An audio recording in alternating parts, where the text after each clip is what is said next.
দেয়াল ঘেরা একঘেয়ে জীবনের ভেতর হঠাৎ লাগলো উৎসবের রং। নোয়াখালী জেলা কারাগারে বাংলা নববর্ষ উদযাপন যেন বন্দীদের জীবনে এনে দিল একদিনের মুক্তির স্বাদ। নানা আয়োজনের মধ্য দিয়ে উদযাপিত হয়েছে 1433 বাংলা বর্ষবরণ। এই আনন্দে সামিল হয়েছেন কারাগারের 786 জন বন্দী।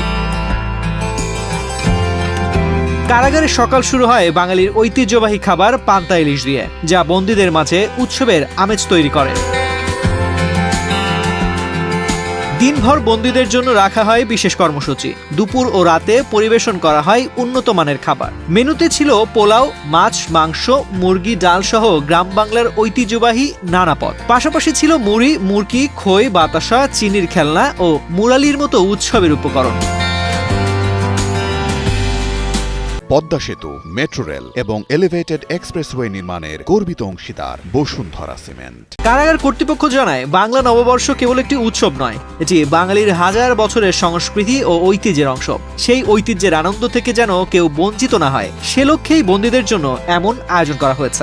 বাংলা নববর্ষের বাঙালি যে ঐতিহ্য, সেই ঐতিহ্যটাকে আমরা বুকে ধারণ করে এবং বর্তমান সরকারের যে চাওয়া, সেই বর্তমান সরকারের লক্ষ্য উদ্দেশ্যকে বাস্তবায়নার্থে আমাদের সকলের মাঝে যে বাঙালিয়ানার যে একটা আবহ, সেইটা বজায় রাখা এবং ধারণ করার জন্য আমাদের মূলত এই আয়োজন করা। তো আমরা চেষ্টা করে যাচ্ছি বন্দী এবং স্টাফকে সাথে নিয়ে আমরা একটা সুন্দর বাঙালিয়ানা একটা আবহ বিরাজ করার জন্য। খাবারের পাশাপাশি বন্দীদের অংশগ্রহণে আয়োজন করা হয় খেলাধুলারও। কারাগারের খোলা মাঠে অনুষ্ঠিত হয় ভলিবল সহ বিভিন্ন খেলা, যা বন্দীদের মাঝে উৎসবের আনন্দ আরো বাড়িয়ে তোলে। একদিনের জন্য হলেও এই আয়োজন বন্দীদের জন্য এনে দেয় ভিন্ন স্বাদ।